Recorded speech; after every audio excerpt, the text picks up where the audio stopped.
Aucun d'entre nous n'est un doux rêveur qui dirait « Eh ben oui, tout le monde a qu'à le faire, se déplacer ». C'est pas vrai. Parce que nous savons que ces déplacements-là, ils sont contraints et forcés. Les gens, ils partent pas par plaisir. Ils partent parce qu'on les a fait partir. Et qui les a fait partir? L'Europe, les États-Unis, le capitalisme. Et je vais vous en donner une preuve immédiate.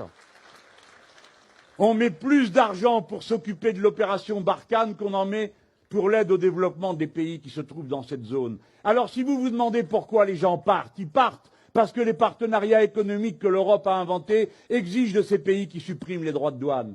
Parce que l'argent qu'on verse maintenant, on le verse à des dictateurs à qui on demande une seule chose, de bien vouloir verrouiller leur propre peuple. Et que vous finissez par voir des gens monter dans des fourgons de police, marqués dessus, avec l'aide de la communauté européenne. Parce qu'on a donné 3 milliards à monsieur le président de la République de Turquie pour bloquer les gens à la frontière, à la Syrie. La frontière d'une guerre à laquelle sont directement partie prenante les nations de l'Europe. Voilà la vérité. Si vous voulez faire quelque chose d'utile, arrêtez de demander à l'agriculture paysanne africaine de s'intégrer dans le marché mondial, c'est-à-dire de détruire les agricultures vivrières pour produire du riz qui ne mange pas, du blé dont ils n'ont pas besoin, mais qui permet de figurer dans les statistiques internationales.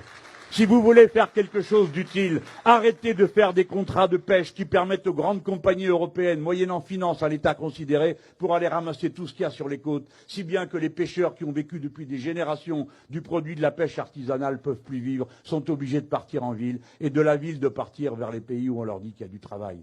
On leur dit il y a du travail et vous serez riches, comme ils ont dit à mon arrière-grand-père, qui était un malheureux de là-bas du fin fond de l'Andalousie et qui est parti avec son bourricot, sa femme et ses 2 premiers gosses, parce qu'on leur a dit, vous allez voir, aller en Algérie, c'est le pays de cocagne. Et où ils sont allés travailler comme des animaux, et où ils sont morts aussi pauvres qu'ils étaient en arrivant. Alors moi, je fais partie de ces Français. Un Français sur 4 qui a un grand-père ou une grand-mère qui est un exilé. Ayez au moins l'honneur de penser aux vôtres, qui se sont sacrifiés pour que vous soyez là, en train de dire des horreurs contre ceux qui vous ont suivis. Si vous voulez faire quelque chose d'utile, allez voir en Afrique et demandez-vous pourquoi le lac Tchad a perdu 90% de sa flotte. Qu'est-ce que ça a à voir avec le changement climatique? Qu'est-ce que ça a à voir avec les pratiques agricoles que vous avez imposées à ces gens qui avant n'avaient jamais consommé des quantités pareilles d'eau? Si vous voulez faire quelque chose d'utile, qui empêche les anciens agriculteurs morts de famine et de détresse d'aller s'enrôler comme mercenaires dans d'invraisemblables bandes armées qui, sous couvert d'islam, terrorisent tout le monde, si vous voulez empêcher ça, permettez-leur de revivre dignement de leurs revenus, d'être d'honnêtes paysans, d'être d'honnêtes pêcheurs, d'être d'honnêtes artisans de toutes sortes qui travaillent autour de ces activités. Aidez à remettre de l'eau dans le lac Tchad parce qu'on sait comment faire. Et alors, c'est 5 pays que vous tirerez d'affaire. Alors oui, c'est vrai.